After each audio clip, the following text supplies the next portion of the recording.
Hello hello, je vous retrouve aujourd'hui pour une vidéo qui n'entrera pas vraiment dans les conseils d'écrivain. C'est plutôt une vidéo qui va vous servir d'information, de culture générale si vous préférez. Je vais vous parler du roman et également du film Ça. Donc le film inspiré du roman de Stephen King dont le deuxième volet va sortir ici au mois de septembre. Est-ce que vous saviez que ce roman, cette histoire est inspirée d'une histoire vraie? En effet, Stephen King s'est inspiré d'un meurtrier, psychopathe très célèbre des États-Unis qui s'appelle John Wayne Gacy. Le jeune Gacy, à l'âge de 17 ans, fuit son domicile parce que son père est violent. Il va très vite être engagé dans un funérarium et c'est là qu'il va avoir son premier rapport sexuel avec un cadavre. C'est sympathique. Déjà à l'époque, on pouvait se rendre compte que le gars, il était pas tout à fait net dans sa tête. Du coup, il finit par se faire virer. Voilà. Plutôt logique. Je suppose que si son patron tombe sur lui en pleine action avec un cadavre, voilà, le gars n'a pas dû faire long feu à cet endroit-là. À 26 ans, il est condamné pour agression sexuelle sur un adolescent. Normalement, il est condamné à une peine de 10 ans de prison, mais il va ne faire que 18 mois et va être relâché pour bon comportement. Ensuite, dans le début des années 70, il va créer un personnage qui s'appelle Pogo le clown. Vous voyez? L'histoire commence à se mettre en place. Du coup, attifé de son déguisement de clown, il animait des anniversaires. Il offrait de la joie aux enfants malades. Il était très sympathique, voilà, certainement que les enfants appréciaient beaucoup ce clown. Ensuite, il va fonder une entreprise de construction qui va plutôt bien marcher. Et puis, les choses commencent à se gâter. Il avait plus ou moins 32 ans, c'était dans l'année 1972.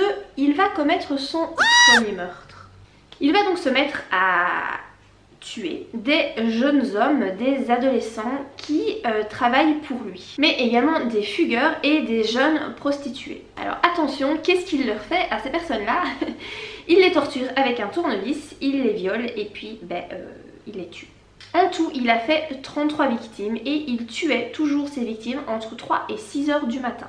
Par contre, à 2 occasions, et la raison en est encore inconnue, il relâche ses victimes. Donc il y a 2 personnes qui auraient réussi à échapper à ce meurtrier. En 1978, il est enfin arrêté par la police. Et donc on retrouve 26 corps enterrés sous la bâtisse dans le vide sanitaire. Et donc ces corps sont recouverts de chaux vives. On retrouve également 3 corps enterrés dans le jardin et 4 repêchés dans la rivière proche de son domicile. Évidemment, il est jugé et il va plaider la folie.